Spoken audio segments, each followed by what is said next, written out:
राधे राधे सभी को। आशा है आप सब कुशल मंगल होंगे। आज का हमारा ये वीडियो पेडागॉजी लेक्चर नंबर 4 रहने वाला है, जिसमें हम जो है चाहे पेपर 1 हो चाहे पेपर 2 हो उसके लिए क्वेश्चंस लगा रहे हैं जो कि प्रीवियस ईयर पेपर्स में पूछे गए हैं। और ये क्वेश्चंस जो हैं ये इंपॉर्टेंट रहने वाले हैं क्योंकि इससे आपको आइडिया मिलता है किस तरह का पेपर पूछा जाता है। ठीक है, जैसे कि मैंने पहले भी 3 लेक्चर्स में क्वेश्चंस कराए हैं आपको। मैंने आपको कुछ कॉन्सेप्ट बताए हैं, कुछ एक्स्ट्रा फैक्ट्स भी बताए हैं जिनसे सवाल बनते हैं। आज भी उसी तरह की क्लास रहने वाली है, तो लास्ट तक ज़रूर देखिएगा इस क्लास को। तो चलिए स्टार्ट करते हैं आज के सेशन को। जो हमारा थीम है इस सेशन के लिए, there is beauty in simplicity. जितनी आप सिंपल रहेंगे उतना ही मतलब कि आसपास का एनवायरनमेंट भी आपको इजी लगेगा, क्योंकि बहुत चीज़ें जो है जो सोशल मीडिया वगैरह है लाइफ को कॉम्प्लेक्स बना रखती है। ठीक है, इसके बारे में हम बात नहीं करेंगे, बस ये मेरा आपको सिंपल सा मेरा थीम है इस वीडियो के लिए। तो चलिए स्टार्ट करते हैं आज के सेशन को। चलेंगे आज के पहले क्वेश्चन की तरफ। क्वेश्चन जो है वो रीड 27 फेब 2025 और लेवल 2 का क्वेश्चन है, जो पूछता है how does a concept mapping support to teacher.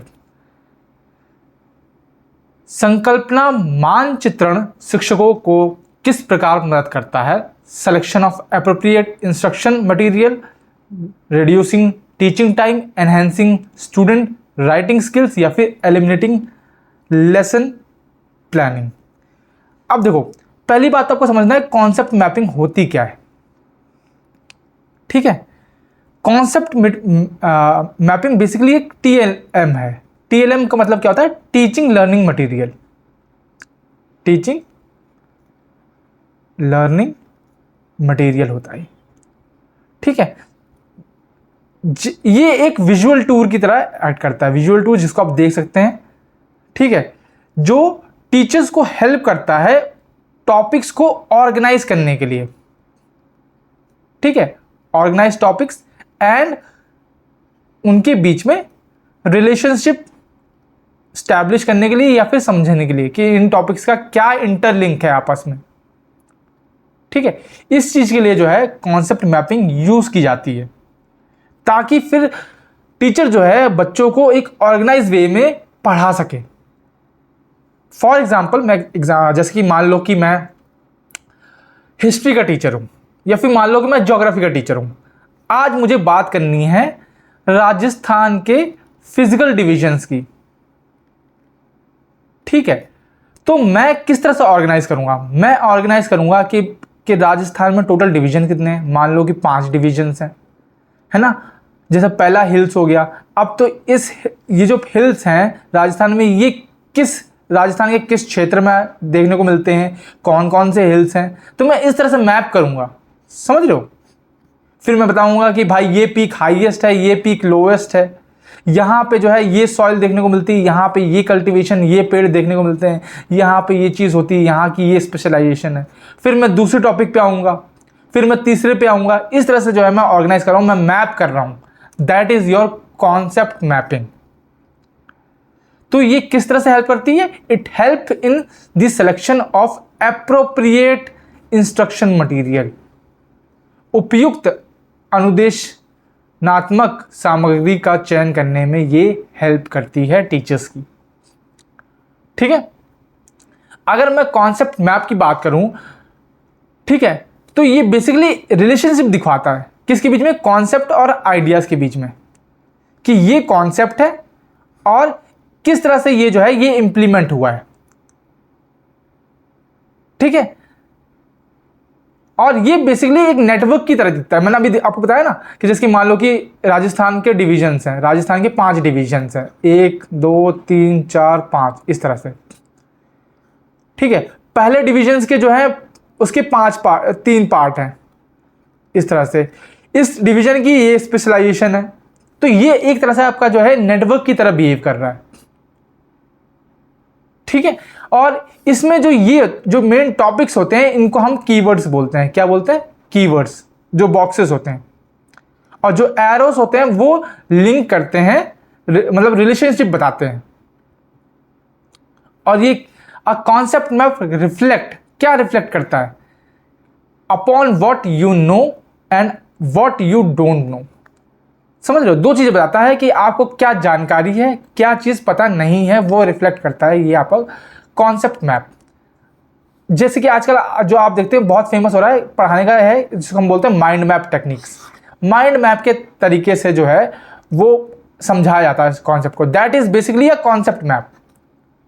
ठीक है, वो कॉन्सेप्ट मैप के अंदर ही आएगा, तो ये चीज आपको समझनी है। ठीक है, आगे आएंगे अगले सेकंड क्वेश्चन की तरफ।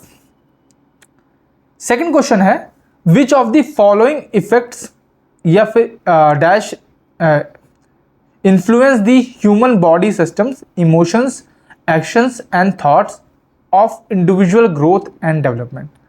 निम्नलिखित में से कौन सा मानव शरीर तंत्र के क्या व्यक्तित्व वृद्धि एवं विकास को प्रभावित करता है? इमोशंस, एक्शंस और थॉट को कौन सा जो है इन्फ्लुएंस करता है, ये चीज आपको बतानी है। Nervous system, physical deformities, endocrine glands या फिर डिफेक्टिव फिजिकल अपीयरेंस। तंत्रिका तंत्र या फिर शारीरिक विकृति, डिफॉर्मिटीज मतलब विकृति। ठीक है, या फिर जो ग्रंथियां होती हैं आपकी, एंडोक्राइन ग्लैंड्स होते हैं, या फिर दोषपूर्ण शारीरिक बनावट जो है कौन सा इफेक्ट करता है? तो देखो, नर्वस सिस्टम तो बिल्कुल सही है, नर्वस सिस्टम जो है वो इफेक्ट करता ही है। आपको पता है जो हमारी बॉडी होती है उसका मेन जो है वो नर्वस सिस्टम होता है। ठीक है, जो आपके इमोशंस, एक्शंस और थॉट्स तीनों को कंट्रोल करता है। बट यहां पे जो है इसके दो आंसर हैं, एंडोक्राइन ग्लैंड्स भी इसके आंसर हैं। क्यों?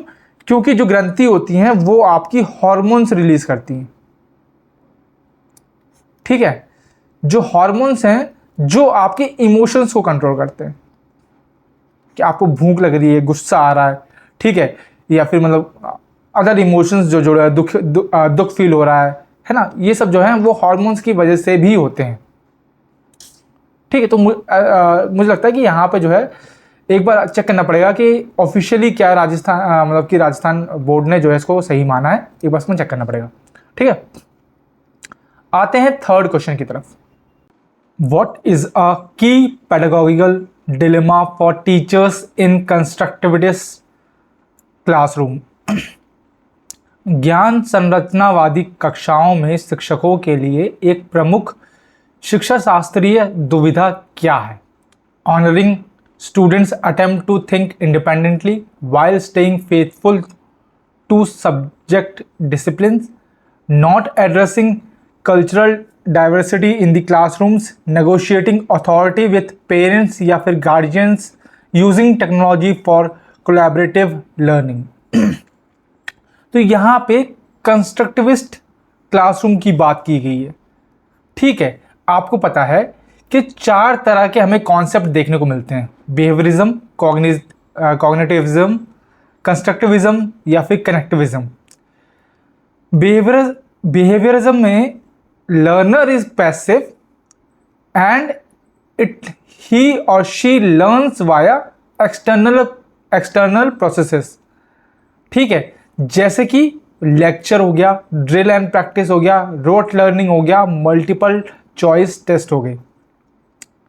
ठीक है, वहीं पे अगर मैं कंस्ट्रक्टिविज्म की बात करूं तो learner builds on personal experience, जो खुद के एक्सपीरियंस पे वो खुद को बिल्ड करता है, कंस्ट्रक्ट करता है। ठीक है, जहां पे हम बात करते हैं इन्वायरमेंट से सीखने की, सोशल लर्निंग की।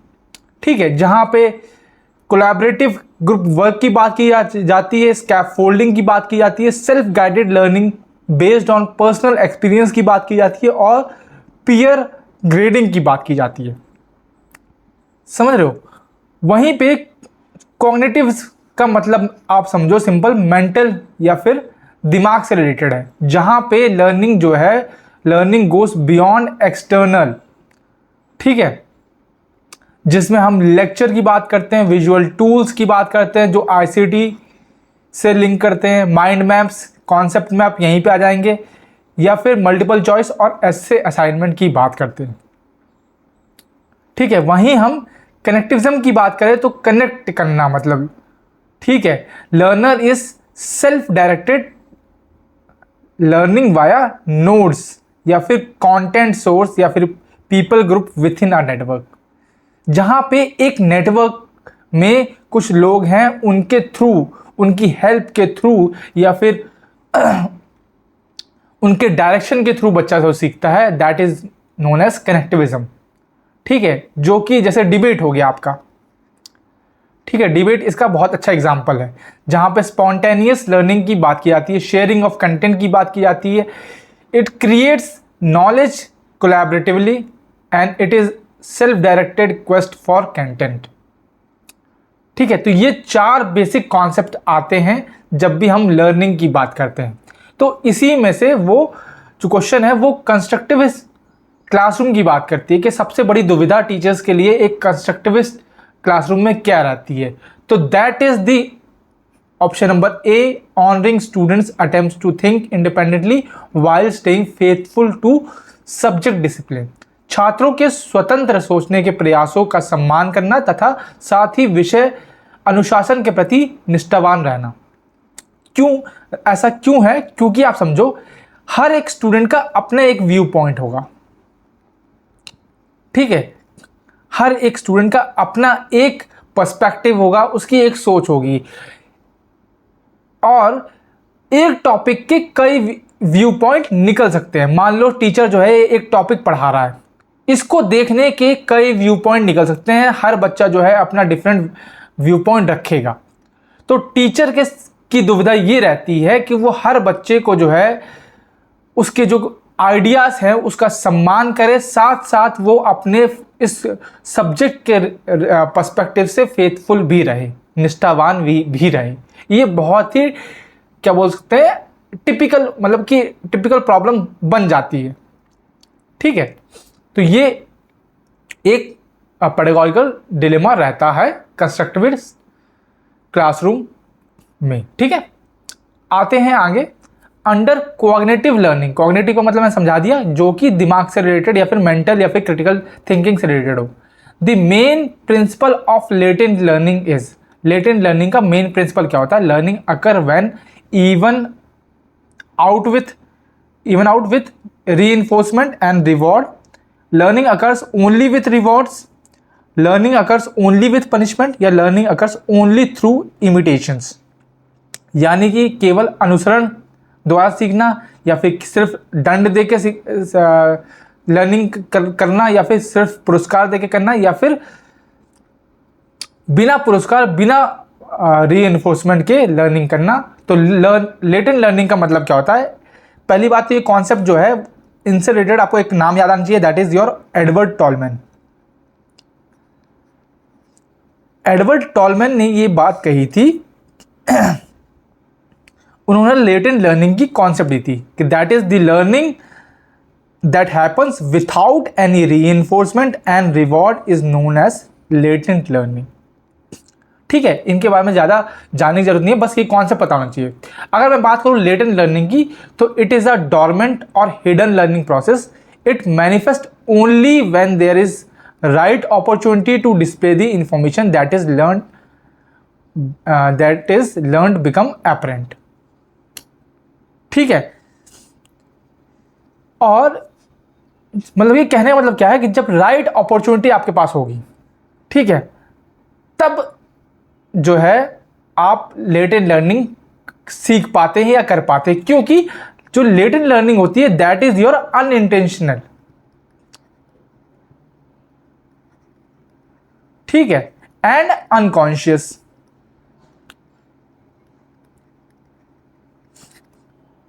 ठीक है, जब आपको जरूरत होगी तभी आप सीखोगे। फॉर एग्जाम्पल, मैं एक बात कहता हूं, एक सिंपल सी एग्जाम्पल देता हूं। ठीक है, नॉर्मल सा एग्जांपल देता हूँ। जैसे मान लो कि क्या बोलते हैं,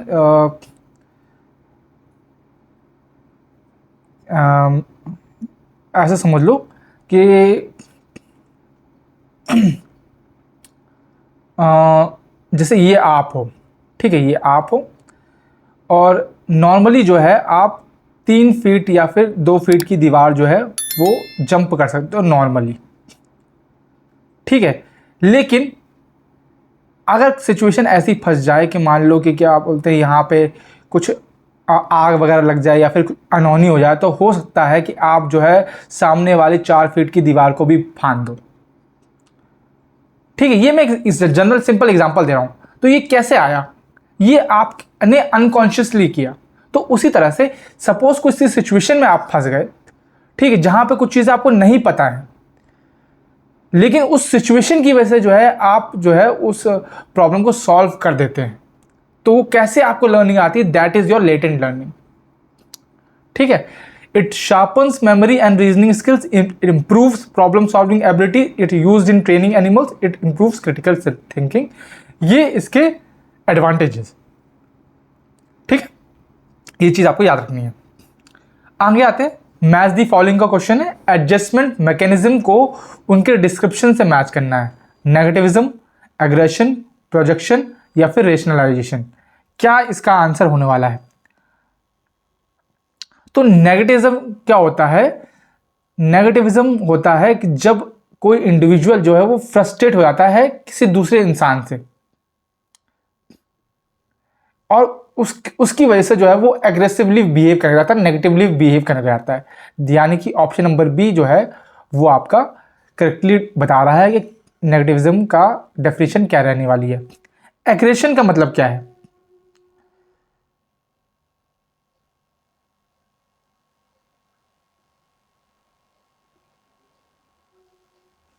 एग्रेशन का मतलब है an individual drawers the attention of other persons and develops strong and irrational resistance in accepting suggestion of others.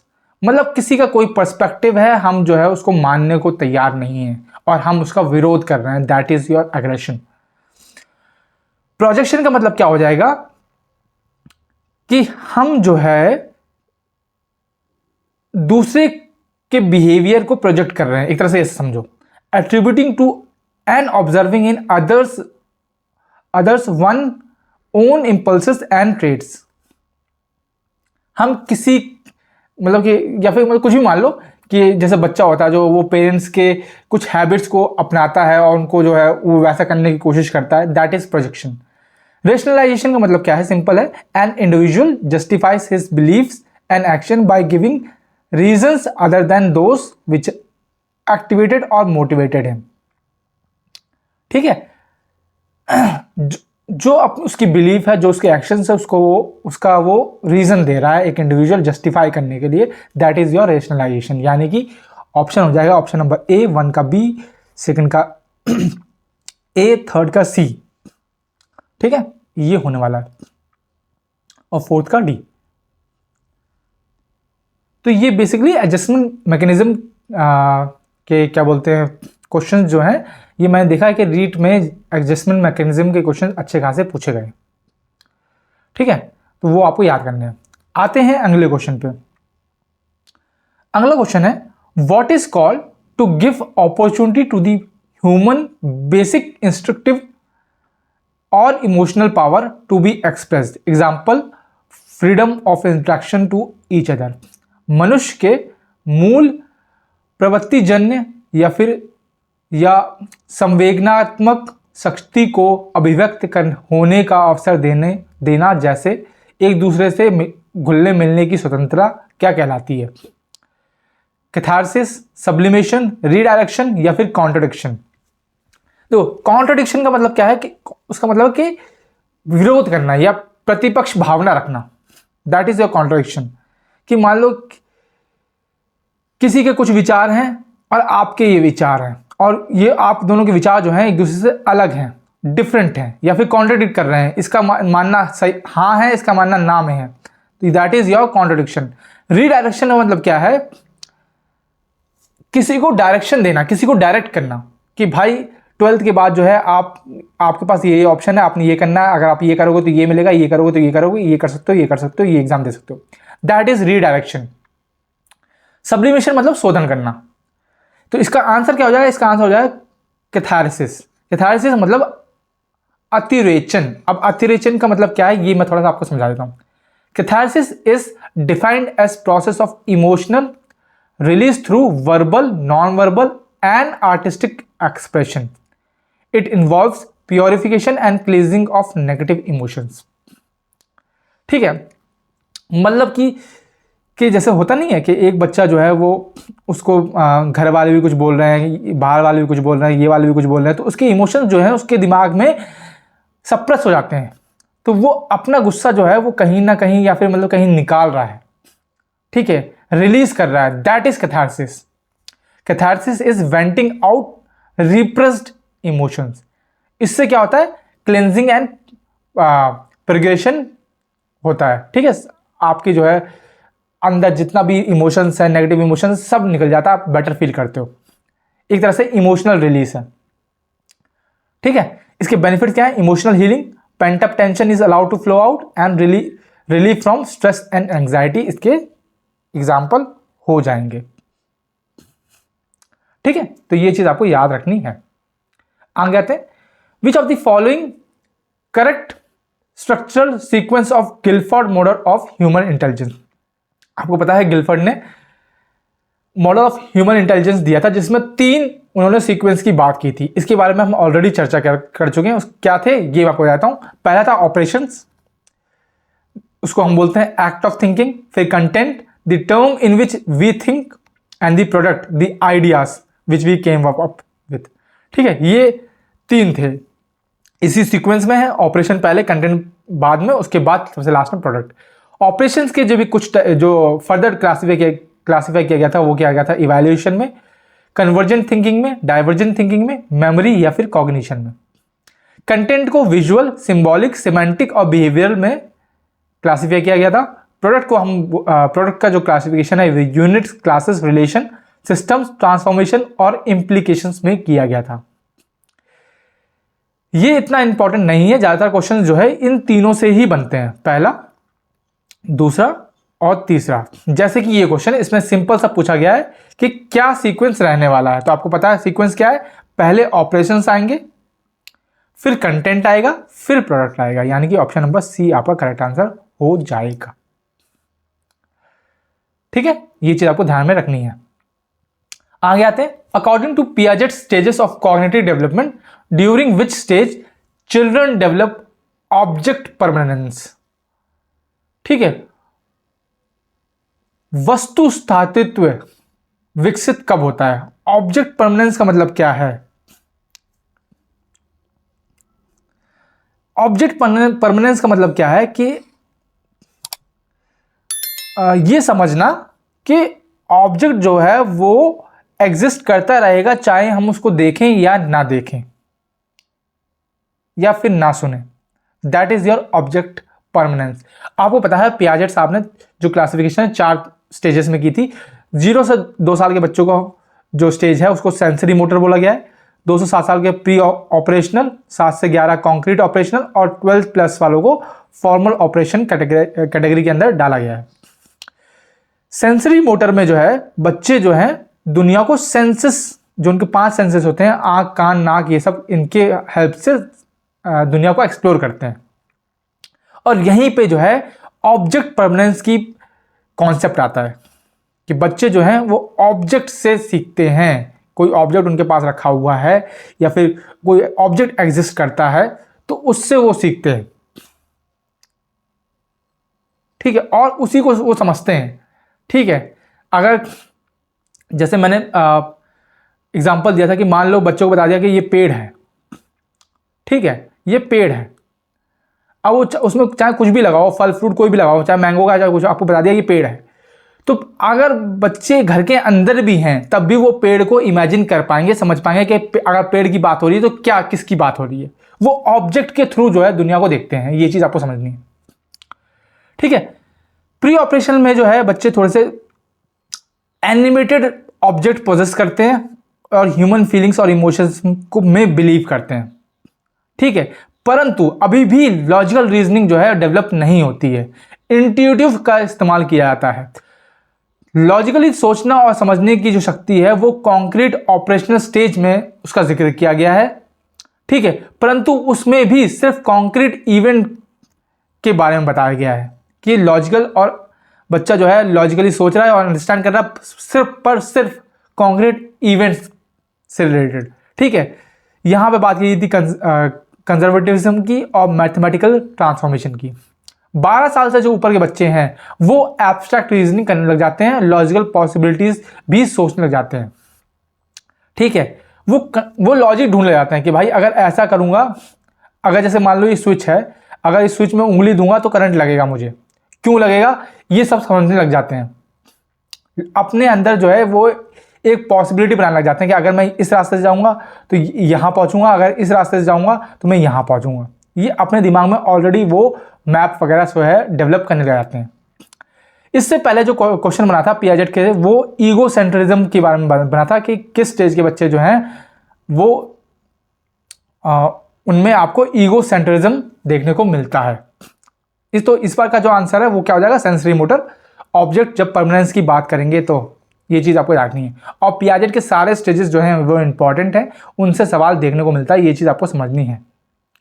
ठीक है, आगे आते हैं। What is the primary goal of teaching strategies suggested in NCF 2005? NCF 2005 की कौन सी strategies जो हैं वो किस जो स्ट्रेटजीज हैं उनका प्राइमरी गोल क्या है, मुख्य उद्देश्य क्या है?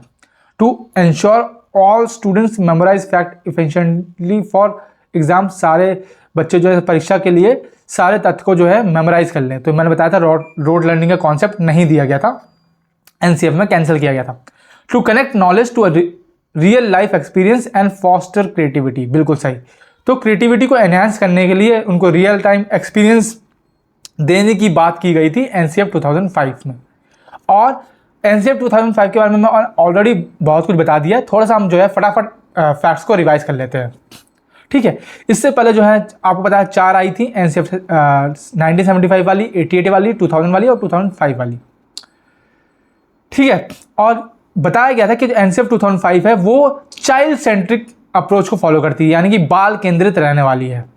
इसके अनुसार जो है जो 8वीं अनुसूची है 8th शेड्यूल में जो 22 भाषा दी गई हैं उनमें जो है पढ़ाया जाएगा।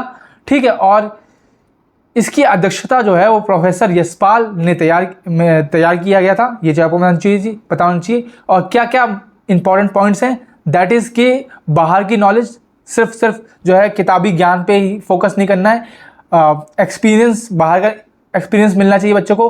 रोड रटन जो प्रणाली है उसको जो है प्रमोट नहीं करना है, मतलब कि बच्चों को जितना हो सके क्या है समझ के पढ़ाना है ताकि बच्चों को कॉन्सेप्ट समझ में आए।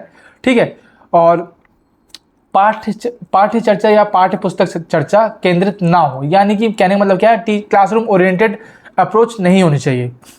ठीक है, और इसके अलावा जो है 5 एनसीएफ में 5 फैक्टर्स पर ध्यान दिया गया था। That is learning by doing, experience के थ्रू। इसी में बात हो जाती है कि आप जो है स्कूल से बाहरी एक्सपीरियंस बच्चों को देंगे। Inspection method, test method, group learning to promote creativity, है ना, and to promote holistic development. इसके लिए ग्रुप लर्निंग भी प्रमोट किया गया था। मिक्स लर्निंग का मतलब क्या है? मिक्स लर्निंग का मतलब है कि आप जो है आईसीटी, कंप्यूटर डिजिटल टेक्निक्स की मदद से भी बच्चों को पढ़ाएंगे, मतलब कि और प्रोडक्ट बेस्ड टेक्निक्स का भी इस्तेमाल करेंगे। मतलब डिफरेंट तरीके से आप जो है बच्चों का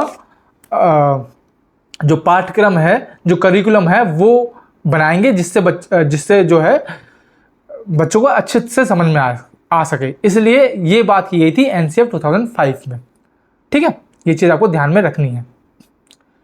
आगे आते हैं, what is the first stage in the development of creativity.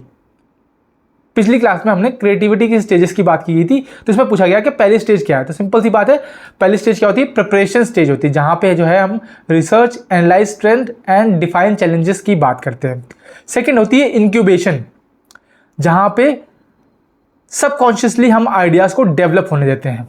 Third होती है इल्यूमिनेशन, जहाँ पे हमने यूरेका मूवमेंट्स की बात की गई थी कि एकदम से जो है आइडिया दिमाग में आपके क्लिक करता है, एकदम से आप जो है खुश हो जाते हैं।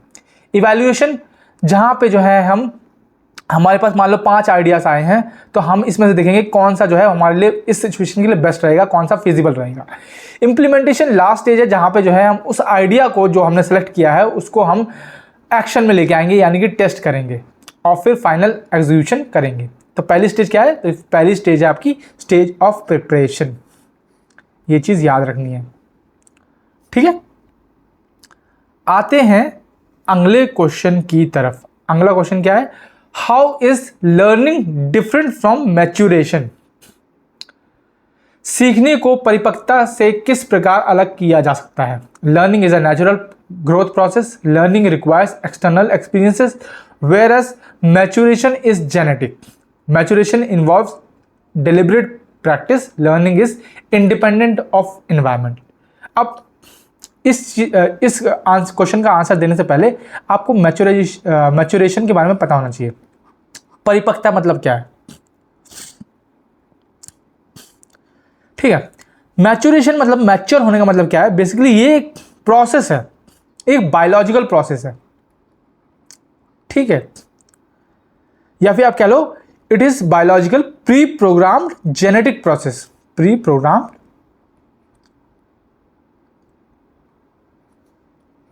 जेनेटिक प्रोसेस जो एज के साथ अनफोल्ड होता है। It unfold with age naturally, ठीक है। जैसे चलना, पहले आप जो क्रॉल करते हैं, दोनों हाथ दोनों पैर से चलते हैं, फिर आप जो है खड़े होकर चलने जाते हैं, फिर आप जो है समझते हैं कि किस तरह से जो है कॉन्फिडेंस में चलना है, मतलब समझ रहे हो, धीरे धीरे आपको आती है। प्यूबर्टी भी इसका एक एग्जांपल है मैच्योरेशन का, ठीक है। धीरे धीरे जो है आपको एक्सपीरियंस के थ्रू जो है चीज़ें समझ में आ जाती है, तो हम बोलते हैं कि बच्चा मैच्योर हो गया। कहने का मतलब क्या है? वो चीज़ों को समझने लगा है। तो आपसे पूछा गया कि लर्निंग जो है किस तरह से मैच्योरेशन से डिफरेंट है, तो answer would be option number B, learning requires external experience. सीखने के लिए बाहरी अनुभव आवश्यक है, जबकि मैच्योरेशन जो है वो जेनेटिक होता है, वो एज के साथ अपने आप आ जाता है, ठीक है। और थोड़ी सी बात करूं मैं, तो यहां पे आपको डिफरेंस दे रखा है।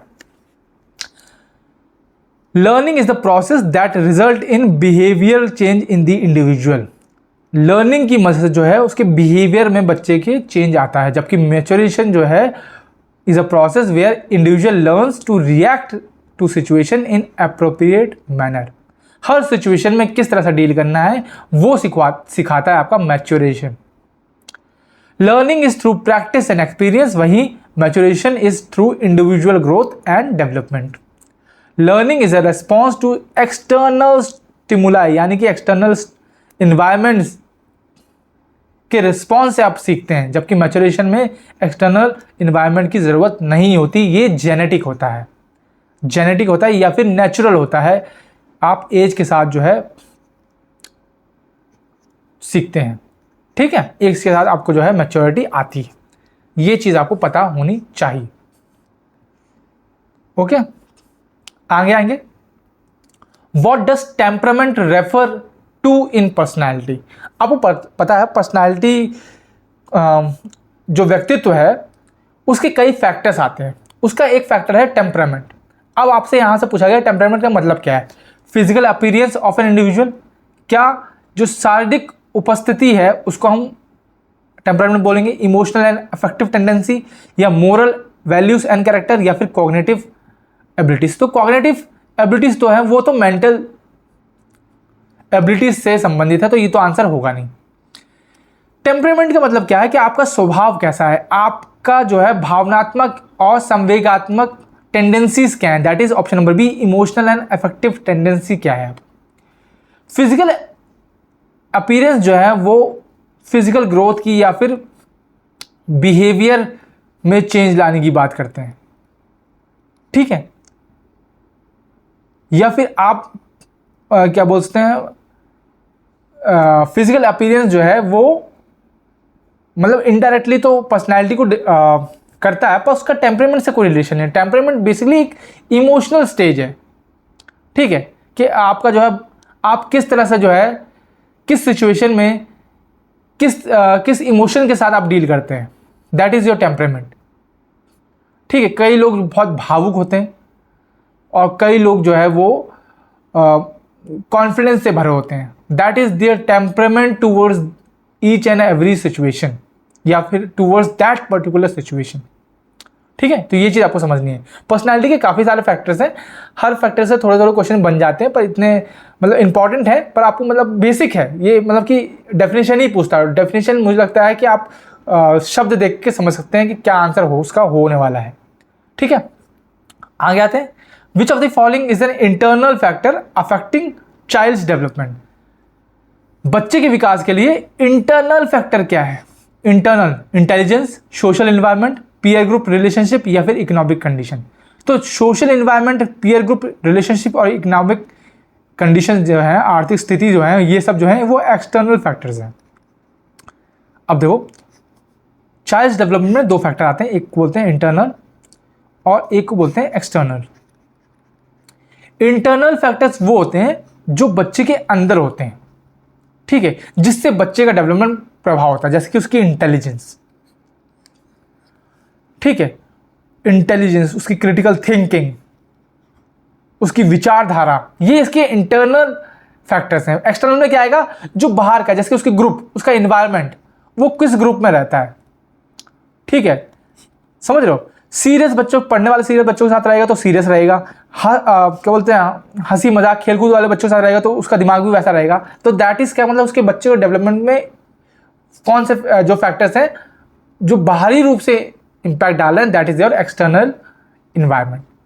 आर्थिक स्थिति जो होती है वो भी एक एक्सटर्नल कंडीशन बन जाती है, क्योंकि पता है आपकी जैसे आर्थिक स्थिति रहती है उसी हिसाब से आपको जो है कंडीशन मिलती रहती हैं। जैसे कि मतलब कि जो अबव मिडिल क्लास है वो जो है अपने बच्चों को अच्छे स्कूल में, इंटरनेशनल स्कूल में भेजेगा, जो पॉवर्टी लाइन में है वो सरकारी स्कूल में भेजेगा, तो वहाँ का इन्वायरमेंट जो है वो डेवलपमेंट में प्रभाव डालता है। ये तो सिंपल सा आपको बात पता होगी, ठीक है।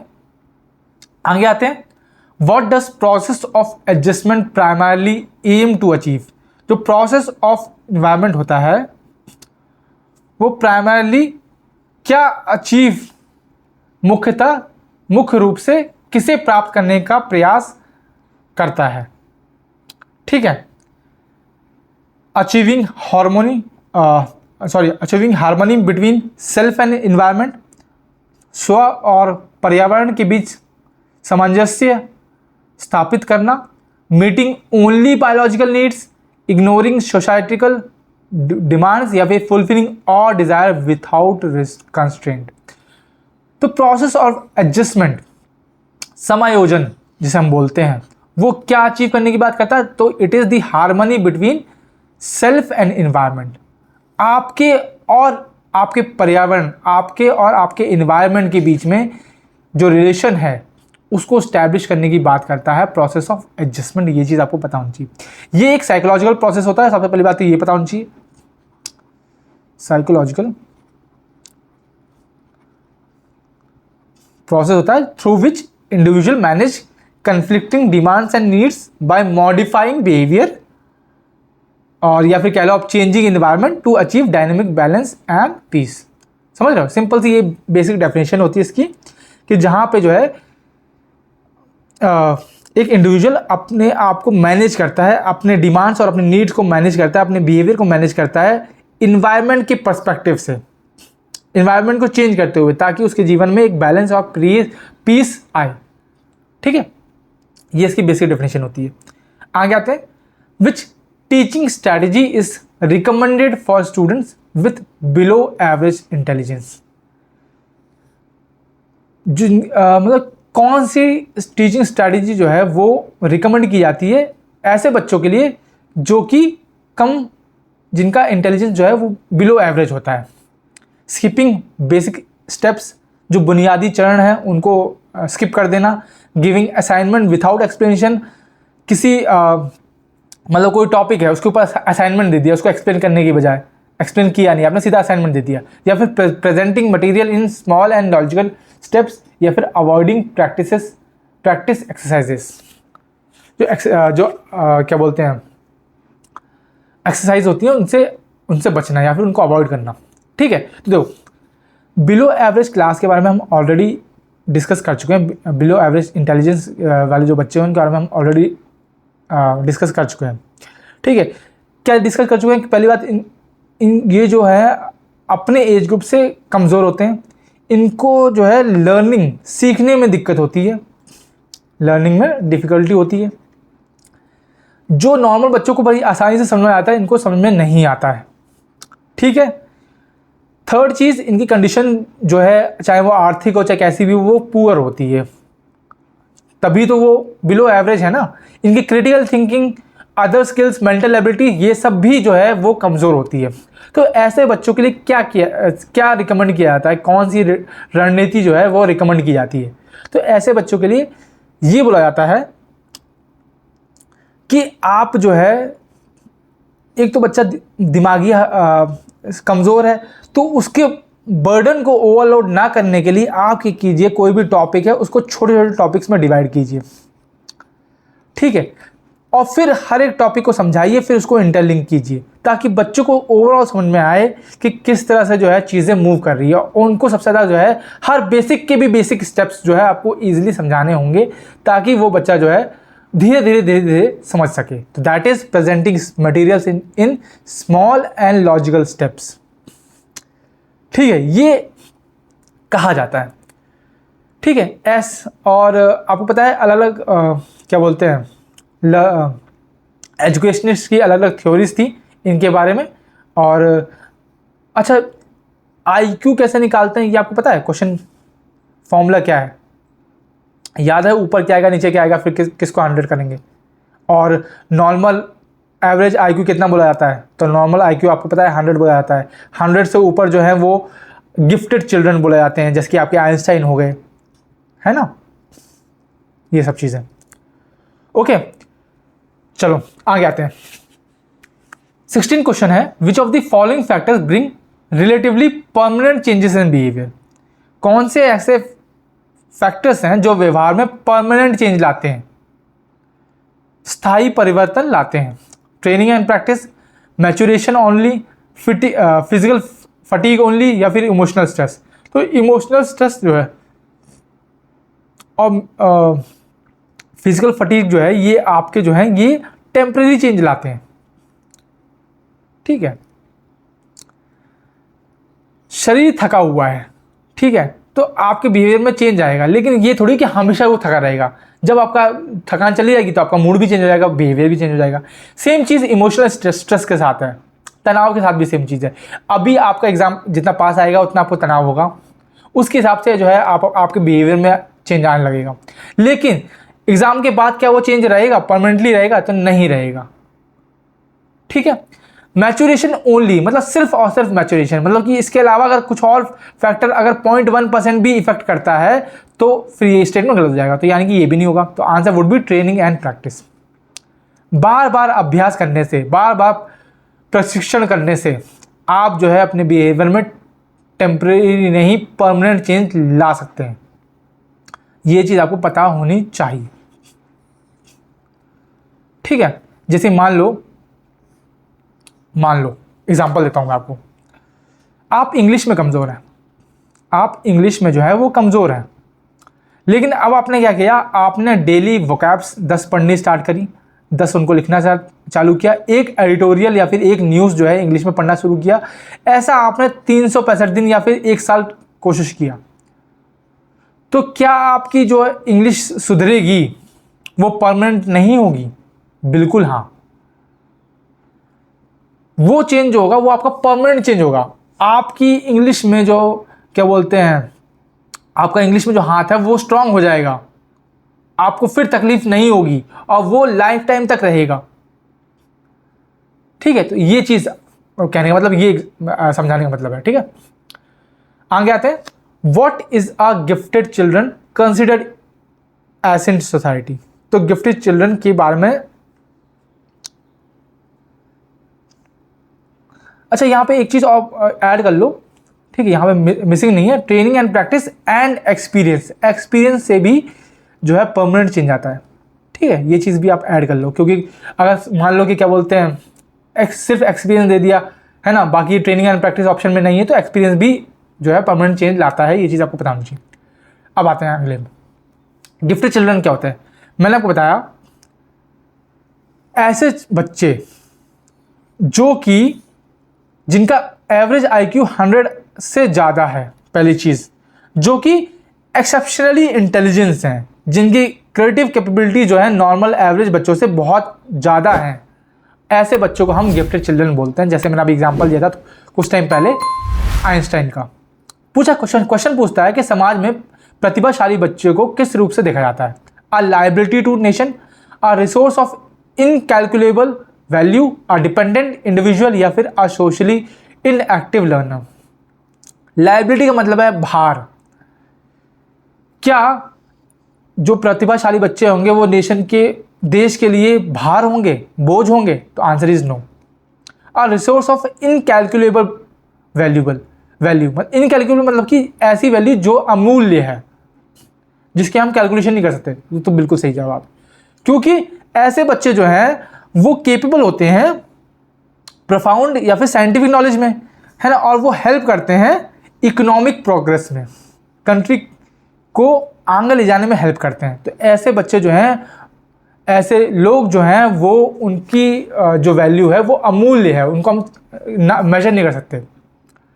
ठीक है, तो ये चीज़ आपको पता होनी चाहिए। और अगर मैं बात करूं क्या कैरेक्टरिस्टिक होती हैं, तो आपको पता होनी चाहिए advance learning language skills, strong learning ability, the gravitation towards adults, या फिर an understanding of their own mind, वो खुद को बहुत अच्छे तरीके से समझते हैं। उनकी क्रिएटिव और प्रॉब्लम सॉल्विंग स्किल्स जो हैं वो काफ़ी स्ट्रांग होती हैं। और सुपीरियर और सेलेक्टिव कंसंट्रेशन, उनका फोकस जो है वो जैसे उनका फोकस जो है, मान लो जैसे आइंस्टाइन का फोकस जो है वो फिजिक्स की तरफ था, तो वो उसका जो फोकस था वो इतना ज़्यादा सुपीरियर था कि उसका पूरा ध्यान जो है उसी में रहता था। तो ये गिफ्टेड चिल्ड्रन की कुछ क्लासिक कैरेक्टरिस्टिक्स होती हैं। ठीक है, और वो देश के लिए एक एसेट होते हैं, याद रखना, एसेट टू अ कंट्री, ना कि लायबिलिटी। ठीक है, ये चीज़ आपको ध्यान में रखनी है। ओके, आगे आते हैं। Which intelligence type involves understanding one own feeling and motives? Interpersonal, intrapersonal, spatial या फिर लॉजिकल? तो हम किसकी बात कर रहे हैं? क्वेश्चन बात कर रहा है Gardner theory of multiple intelligence में, जहाँ पे गार्डनर ने बहुत सारी थ्योरीज दी थी इंटेलिजेंस से रिलेटेड, जहाँ पे स्पेशल की बात करता है, इंटरपर्सनल की बात करता है, linguistic, kinesthetic, interpersonal, existential, logical, mathematical और नेचुरलिस्टिक की बात करता है गार्डनर। ठीक है, वो बोलता है कि हर एक बच्चे के अंदर जो है वो वेरियस इंटेलिजेंस होती हैं। एक बच्चे के अंदर डिफरेंट तरीके की इंटेलिजेंस देखने को मिलती है। कोई किसी फील्ड में आगे होता है, कोई किसी फील्ड में एवरेज होता है, लेकिन हर बच्चे के अंदर आपको मल्टीपल इंटेलिजेंस देखने को मिलती है। ठीक है, अब क्वेश्चन की बात करते हैं। क्वेश्चन का मतलब क्या है? खुद की फीलिंग्स को और खुद के मोटिव्स को समझना। जब खुद की बात होगी तो हम बात कर रहे हैं इंट्रापर्सनल इंटेलिजेंस की। इंटरपर्सनल का मतलब क्या है? दूसरों की फीलिंग्स, दूसरों के भावों, दूसरों के विचारों को समझना। That is your interpersonal. Special का मतलब क्या है? जो इमेजिनेशन के बेसिस पे अपने, जो उनकी इमेजिनेशन पावर है, ठीक है, उसकी बेसिस पे वो क्रिएटिविटी को एक नया रूप देते हैं। जैसे कि आपके पेंटर हो गए, आर्टिस्ट हो गए। लॉजिकल इंटेलिजेंस का मतलब क्या है? जिनकी तार्किक इंटेलिजेंस जो है, जो तर्क करने की क्षमता जो है वो अच्छी होती है। ठीक है, जो कि मतलब जो, और आप देखना जो डिबेटेबल पर्सन्स होते हैं, जो डिबेट में बहुत ज़्यादा पार्टिसिपेट करते हैं, वो धीरे धीरे अपने अंदर लॉजिकल इंटेलिजेंस डेवलप कर लेते हैं। ठीक है, ये चीज़। आते हैं सेकेंड लास्ट क्वेश्चन पे। 19th क्वेश्चन आपका पूछता है कि the medium of instruction under section 29 of RTE act 2009, right to education act, should emphasise on. तो सेक्शन 29 के अंदर मीडियम ऑफ इंस्ट्रक्शन क्या दिया गया है? Global language, only English for all language, या फिर regional and mother tongue in early stages, या फिर डिजिटल प्लेटफॉर्म। तो इसमें बात की गई है रीजनल और mother tongue in early stages, यानी कि जो प्राइमरी के बच्चे होते हैं, जो छोटे बच्चे होते हैं, उनको जो है आप मदर टंग या फिर रीजनल लैंग्वेज में सिखाएंगे। ऐसा बात किया गया है RTE एक्ट के सेक्शन नंबर 29 के अंदर। ठीक है, ये चीज़ आपको पता होनी चाहिए। उसके अलावा कुछ सेक्शंस आपको और पता होने चाहिए जो कि इंपॉर्टेंट हो जाते हैं, जैसे कि सेक्शन नंबर 3। सेक्शन नंबर 3 बात करता है कि 6 से 14 साल के बच्चों को जो है फ्री और कंपलसरी एलिमेंट्री एजुकेशन मिलेगी। ठीक है। सेक्शन 4 मैंडेट करता है दैट आउट ऑफ स्कूल और never enrolled children be admitted to an age appropriate class with special training to bridge learning gaps. मतलब जिन्होंने कभी भी पढ़ाई नहीं की, जो कभी भी स्कूल नहीं गए हैं, उनको उनकी एज के हिसाब से क्लास मिलनी चाहिए और उनको स्पेशल ट्रेनिंग दी जाएगी ताकि वो अपने एज ग्रुप के बच्चों का जो लर्निंग जो गैप बन चुका है उसको वो ठीक कर सके। ये बोलता है सेक्शन नंबर 4। सेक्शन 12 बोलता है कि प्राइवेट और अनएडेड स्कूल्स में एटलीस्ट 25% जो है वो रिजर्वेशन दिया जाएगा ईडब्ल्यूएस और डिसएडवांटेज ग्रुप्स के बच्चों को। सेक्शन 13 बोलता है कि जो प्रोहिबिट्स करता है कि कोई भी कैपिटेशन फीस नहीं ली जाएगी एडमिशन के दौरान। सेक्शन 16 बोलता है कि डिटेंशन और एक्सपल्शन नहीं किया जाएगा, ये पॉलिसी जो है वो नहीं की जाएगी। कोई भी बच्चा जो है वो एक्सपेल नहीं किया जाएगा जब तक उसकी एलिमेंट्री एजुकेशन जो है कंप्लीट नहीं हो जाती। सेक्शन 17 जो है वो बच्चों को मारने के लिए, यानी कि फिजिकल पनिशमेंट या फिर मेंटल हैरेसमेंट देने को प्रोहिबिट्स करता है कि आप जो है बच्चों को मार नहीं सकते, आप उसको मेंटली हरास नहीं कर सकते। सेक्शन 23 जो है वो बात करता है minimum academic qualification for teachers की। ठीक है। वहीं सेक्शन 24 जो है वो बात करता है specific duties and responsibilities of teacher which includes completing the curriculum, assessing learning abilities and holding regular PTM यानी कि parents teacher meetings for the benefit of children. Teachers की ड्यूटी की बात करता है। यहाँ पे सेक्शन 23 जो है वो क्वालिफिकेशन ऑफ टीचर्स की बात करता है, सेक्शन 24 जो है वो ड्यूटीज ऑफ टीचर की बात करता है। सेक्शन 25 जो है वो बात करता है स्टूडेंट टीचर रेशियो की, यानी कि पीपल टीचर रेशियो जो है वो कितना होगा। 30:1 कहाँ है, 35:1 कहाँ है, ये चीज़ आपको पता होनी चाहिए। प्राइमरी में इतना है और उसके बाद जो है आगे की एजुकेशन के लिए 35:1 है। और पता है कि जब 150 बच्चे हो जाएंगे तो एक उन पे हेडमास्टर और 2 असिस्टेंट टीचर्स भी रहेंगे। सेक्शन 27 जो है वो बात करता है कि मतलब कि वो प्रोहिबिट्स करता है the deployment of teachers for non educational purpose. जो नॉन एजुकेशनल पर्पस है उनमें आप टीचर्स को नहीं लगा सकते। और इसमें कुछ एक्सेप्शन है कि मतलब कि आप सेंसस, जनगणना में, डिजास्टर रिलीफ में और लोकल जनरल इलेक्शन में, इन तीनों में आप टीचर का यूज़ कर सकते हैं। इसके अलावा अगर एजुकेशन से संबंधित कोई काम नहीं है तो आप उसमें टीचर का इस्तेमाल नहीं कर सकते, यूज़ नहीं कर सकते, डिप्लॉय नहीं कर सकते। सेक्शन 28 बैन करता है टीचर्स को प्राइवेट ट्यूशंस और प्राइवेट टीचिंग एक्टिविटीज़ में एंगेज होने के लिए, कि आप मतलब कि जैसे होता नहीं है, आप देखते हैं कि एक टीचर जो है स्कूल में पढ़ा रहा है और उन्हीं स्कूल के बच्चों को घर में प्राइवेट ट्यूशन भी दे रहा है, तो इसके लिए वो बैन करता है section 29 of RTE act of 2009। तो ये कुछ आपके प्रमुख, मैं बोलूँ प्रमुख जो है ये आपके एक्ट सेक्शंस हैं जिनसे सवाल बनते हैं RTE एक्ट्स के, ये जो आपको ध्यान में रखनी है। ठीक है। आते हैं आज के लास्ट क्वेश्चन पे। लास्ट क्वेश्चन पूछता है which principle of development suggest that development is a continuous process from conception to death. कौन सा डेवलपमेंट का प्रिंसिपल जो है ये सजेस्ट करता है कि डेवलपमेंट एक कंटिन्यूअस प्रोसेस है जो गर्भधारण से मृत्यु तक चलती है। Principle of integration, uniformity, continuity या प्रेडिक्टेबिलिटी। ठीक है। तो कौन सी बात करता है, तो नाम समझ में आ रहा है, कंटिन्यूअस प्रोसेस की बात कर रहा था, तो it is the process of continuity. जो हाईलाइट करता है, जो ये बोलता है कि डेवलपमेंट एक life long never ending process है, कि नेवर एंडिंग, ऐसा नहीं है कि डेवलपमेंट एक टाइम बाद रुक जाएगा। जन्म से लेके एंड तक, मरने तक आप जो है हमेशा कुछ ना कुछ सीख सकते हैं, ऐसा बोलता है प्रिंसिपल ऑफ कंटिन्यूटी। ऐसे ही कई और प्रिंसिपल्स हैं जो डेवलपमेंट में आते हैं, जैसे कि प्रिंसिपल ऑफ कंटिन्यूटी हो गया, इंटीग्रेशन हो गया, principle of lack of uniformity in the developmental rate हो गया, प्रिंसिपल ऑफ इंडिविजुअल डिफरेंस हो गया, प्रिंसिपल ऑफ यूनिफॉर्मिटी पैटर्न हो गया, principle of interaction between heredity and environment हो गया, प्रिंसिपल ऑफ इंटर रिलेशन और प्रिंसिपल ऑफ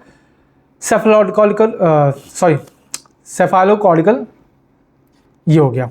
ठीक है, तो ये थोड़ा सा क्या है, कभी कभी जो है जल्दी बोलने के चक्कर में जो है मैं शब्दों को खा जाता हूँ, वो चीज़ मेरे साथ है ना। और मैं कोशिश करता हूँ कि मैं धीरे धीरे आपको समझाऊँ, लेकिन जब मैं एकदम से मतलब एक्साइटेड स्टेज में रहता हूँ, या फिर मतलब कि जब मैं एकदम से पढ़ाने के उसमें मूड में रहता हूँ, तो फिर मेरे से ये चीज़ हो जाती है। तो आई होप ये चीज़ आपको डिस्टर्ब नहीं करेगी। ठीक है, अब धीरे धीरे हम बात कर लेते हैं हर एक चीज़ की जो इंपॉर्टेंट है। प्रोसेस प्रिंसिपल ऑफ कंटिन्यूटी, जैसे मैंने बताया, ये बोलता है कि जो डेवलपमेंट है वो एक नेवर एंडिंग प्रोसेस है और एक लाइफ लॉन्ग प्रोसेस है जो जिंदगी भर रहता है। ठीक है, it starts with prenatal and ends with death. गर्भधारण से स्टार्ट होता है और डेथ तक जाता है। प्रिंसिपल ऑफ इंटीग्रेशन क्या बोलता है? प्रिंसिपल ऑफ इंटीग्रेशन का मतलब समझो आप, it involves movement from the whole to parts and from parts to whole. ठीक है, जैसे कि बच्चा जब छोटा होता है तो पहले उसकी उंगली में मूवमेंट होने लगती है, पहले उसकी ये उंगली हिलती है, फिर ये उंगली हिलती है, फिर धीरे धीरे जो है वो अपना हाथ हिलाना सीखता है। तो क्या हो रहा है, मतलब पहले एक चीज़ हिलाई उसने, दूसरी उंगली हिलाई, फिर तीसरी उंगली हिलाई, फिर धीरे धीरे जो है वो पूरे पार्ट्स को हिलाने लग जाता है। मतलब कि एक तरह से आप पार्ट्स पहले या फिर मतलब कि पार्ट्स टू होल मान लो, या फिर होल टू पार्ट्स मान लो, इस तरह से हर चीज़ को जो है इंटीग्रेट करेंगे आप, तो वो प्रिंसिपल ऑफ इंटीग्रेशन में आता है। ठीक है, प्रिंसिपल ऑफ प्रेडिक्टिबिलिटी क्या बोलता है? प्रेडिक्ट करना, कि डेवलपमेंट जो है वो प्रेडिक्टेबल है। इसका मतलब क्या है कि with the help of uniformity of pattern and sequence of development हम जो है डेवलपमेंट को प्रेडिक्ट कर सकते हैं। मतलब 100% श्योर नहीं हो सकते, 98% 99% हम बता सकते हैं कि ये जो है ऐसे बिहेव करने वाला है। जैसे एक गुस्से वाला इंसान जो है वो हल्का सा प्रोवोक करने पे जो है वो रिएक्ट करेगा, ये हम बता सकते हैं। ठीक है, तो ग्रेटर एक्सटेंट तक जो है हम दूसरे का नेचर या बिहेवियर जो है किसी बच्चे का वो हम बता सकते हैं। प्रिंसिपल ऑफ इंटर रिलेशन क्या बोलता है कि एक बच्चे की जो ग्रोथ है और जो डेवलपमेंट है उसके जो वेरियस फैक्टर्स हैं वो एक दूसरे से रिलेटेड होते हैं। जैसे कि मान लो फैक्टर्स क्या क्या होते हैं, जैसे टेम्परामेंट हो गया, या फिर फिजिकल एबिलिटीज मान लो। अभी दो का एग्जांपल ले लेते हैं। ठीक है, मान लो आप फुटबॉल खेल के आए, ठीक है, या फिर आप क्रिकेट खेल के आए, या फिर 2 घंटा आप कुछ काम करके आए, उसके बाद मम्मी ने बोला कि बेटा सब मार्केट चले जाओ, ये लेना है। तो क्या आपका टेम्परामेंट चेंज होगा कि नहीं होगा? फिजिकल एबिलिटी से आपका टेम्परामेंट चेंज होगा कि नहीं होगा? बिल्कुल होगा, है ना। थोड़ा सा चिड़चिड़ापन आएगा। तो कहीं ना कहीं जो है आपके वेरियस फैक्टर जो ग्रोथ और डेवलपमेंट में हेल्प करते हैं वो एक दूसरे से इंटरलिंक होते हैं। ये बोलता है आपका प्रिंसिपल ऑफ इंटर रिलेशन। ठीक है, आते हैं principle of lack of uniformity in the developmental rate. ठीक है, ये बोलता है कि माना कि डेवलपमेंट जो है वो कंटिन्यूअस प्रोसेस है, पर वो यूनिफॉर्म नहीं है। ऐसा नहीं है कि आपकी जो ग्रोथ है वो ऐसी रहने वाली है। आपकी ग्रोथ जो है वो ऐसे ऐसे ऐसे कैसे भी हो सकती है। मतलब हो सकता है, जैसे मैं एग्जांपल देता हूँ, जैसे कि आप जो है किसी एग्ज़ाम की तैयारी कर रहे हैं, 1 साल का एग्जांपल लेते हैं। हो सकता है पहले महीने जो है आपको कम समझ में आए, दूसरे महीने जो है आपको और कम समझ में आए, तीसरे महीने थोड़ी सी आपकी जो है पढ़ने की कॉन्सेप्ट समझ में आने लगे, चौथे महीना जो है आप थोड़ा सा और इंक्रीज करें। तो ऐसा तो नहीं है कि पहले महीने से ही जितना समझ में आ रहा है आखिरी 12 महीने तक भी सेम ही समझ में आएगा, नहीं है ना। तो that is principle of lack of uniformity. मतलब डेवलपमेंट जो है वो यूनिफॉर्म नहीं रहता है, वो ऊपर नीचे होता रहता है, स्टेडी नहीं होता, कहने का मतलब। ठीक है, फिर आते हैं principle of interaction between heredity and environment. इसका मतलब यह है कि development of a child that can not be defined Holi based on either heredity और एनवायरनमेंट। मतलब कोई किसी भी बच्चे का जो डेवलपमेंट है वो सिर्फ और सिर्फ हेरिडिटी या सिर्फ और सिर्फ इन्वायरमेंट पर डिपेंड नहीं है, वो दोनों पे डिपेंड है। दोनों जो है उसमें जो है इंपॉर्टेंट रोल प्ले करते हैं। सेफालोकॉर्डल जो प्रिंसिपल है वो मैंने आपको बता दिया वो क्या होता है। प्रॉक्सिमो डिस्टल प्रिंसिपल जो है वो भी मैंने बताया था आपको कि इसमें जो है बच्चे की ग्रोथ जो है वो हेड टू टो होती है, ऊपर से नीचे होती है, और इसमें नाभि से वेरियस पार्ट में जाती है, सेंट्रल से वेरियस पार्ट में जाती है। That is your proximodistal principle. Principle of proceeding from general to specific भी है, वो भी कहीं ना कहीं सेम बात बोलता है। कहने मतलब क्या है, पहले जो है बच्चा जो है एक जनरल रिस्पॉन्स सीख जाता है और फिर उसके बाद जो है वो स्पेसिफिक रिस्पॉन्स सीखता है। अब मैं इसका एग्जांपल समझाता हूं आपको ताकि आपको और अच्छे से समझना है। जैसे कि छोटा बच्चा है, मान लो छोटा बच्चा है, ठीक है। अब उसने सीखा है कि कोई भी अंकल आंटी आए तो हाथ जोड़ के नमस्ते बोलना, उनके पैर छूने, ठीक है। तो जब भी कोई भी अंकल आंटी आते हैं तो वो बच्चा जो है सेम रिस्पॉन्स करता है, ठीक है। पर over the time, over the development वो सीखता है कि भाई जो उससे छोटे हैं उनके उसको हाथ पर नहीं छूने, मतलब पैर नहीं छूने, उनसे वो गले मिल सकता है, ठीक है।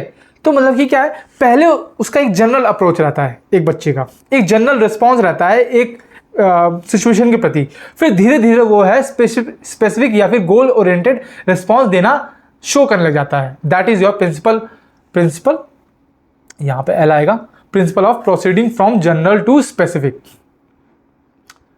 ठीक है। तो ये आपको याद रखने, ये आपके डेवलपमेंट प्रोसेस के कुछ प्रिंसिपल हैं जिनसे क्वेश्चन बन सकते हैं, ये आपको पता होने चाहिए, ठीक है। तो बस यहीं पे हमारी आज की क्लास जो है समाप्त होती है। आई होप कि ये क्लास आपके लिए बहुत बेनिफिशियल रही होगी, और अगर आपको कोई भी डाउट रहता है, कोई भी क्वेश्चन आपको पूछने होते हैं, तो आप क्या बोलते हैं कमेंट सेक्शन में पूछ सकते हैं, या फिर किसी को कोई पर्सनल क्वेरी है तो वो मुझे इंस्टाग्राम पे कनेक्ट कर सकता है। वहाँ पे भी सेम दी लर्नर चौहान से जो है आईडी बनी हुई है, आप मुझसे कनेक्ट कर सकते हैं, आप मुझसे पर्सनल बातें पूछ सकते हैं, कोई सिचुएशन है, कोई प्रॉब्लम है, आप सब कुछ पूछ सकते हैं। क्योंकि अभी जो है हमारा टेलीग्राम ग्रुप हमने स्टार्ट नहीं किया है, तो बहुत से बच्चों को जो है डिफ़िकल्टी होती है, सर नोट्स कैसे लेना है, कहाँ से लेना है, तो मुझे भी शेयर करने में थोड़ी दिक्कत हो जाती है। इसलिए मैं कोशिश करता हूँ कि जितना हो सके जो है कॉन्सेप्ट के तरीके से आपको सिखाऊं, ताकि आपको दिमाग में वो चीज़ें याद रहें लंबे समय तक के लिए। फिर भी अगर कोई डाउट रहता है तो आप इजीली जो है मुझे कनेक्ट कर सकते हैं मेरे इंस्टाग्राम पे, ठीक है। वो भी दी लर्नर चौहान के नाम से है, ठीक है। वहाँ पे आप मुझसे क्वेरीज पूछ सकते हैं, पर्सनल कोई डाउट्स हैं, पर्सनल प्रॉब्लम्स हैं, उनके बारे में भी डिस्कशन कर सकते हैं। आपको पता है ये हमारी PYQ सीरीज चल रही है, और अभी जो है दिन कम बचे हैं, लास्ट फेज पे हम आ चुके हैं। तो हम जो है क्वेश्चंस को और रैपिड करेंगे, थोड़े से फास्ट करेंगे, थोड़ा सा जल्दी करेंगे, ताकि जो है आपको कम टाइम में ज़्यादा चीज़ों सीखने का मौका मिल सके। इसमें हम आप देख सकते हैं कि हम जो है पेपर 1 और पेपर 2 दोनों की तैयारी कर रहे हैं। Computer science, general studies, pedagogy और जनरल एबिलिटीज़, चारों के मैं सेशंस लेके आता हूं, और मैं कोशिश करता हूं कि ऐसे क्वेश्चन या फिर ऐसे फैक्ट्स मैं आपको बताऊं जो कि क्वेश्चन में पूछे गए हैं और जो कि पूछे जा सकते हैं। कोई भी चीज़ मैं बाहर से नहीं बताता, क्योंकि मुझे पता है कि सिलेबस बहुत बड़ा है। अगर मैं आपको हर चीज़ बताने लग जाऊंगा तो फिर आपको भी दिक्कत होगी समझने के लिए, याद करने के लिए। इसलिए मेरा जो है जो अप्रोच रहती है वो एग्ज़ाम ओरिएंटेड रहती है नॉर्मली, ठीक है।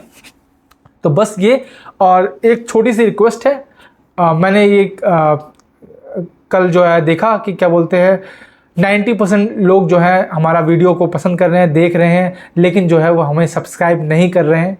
तो अगर आपको चैनल पसंद आ रहा है तो उसको ज़रूर शेयर कीजिए, ताकि हमें भी मोटिवेशन मिले और भी बेहतर कंटेंट लाने का, है ना, और भी हम बच्चों की हेल्प कर सकें। और जितना हो सके उतना इसको शेयर कीजिए, उतना इसको लाइक कीजिए, and please do subscribe our channel, ठीक है, फॉर दी फर्दर अपडेट्स, ठीक है। तो राधे राधे सभी को, मिलते हैं अगले वीडियो में, तब तक के लिए थैंक यू सो मच।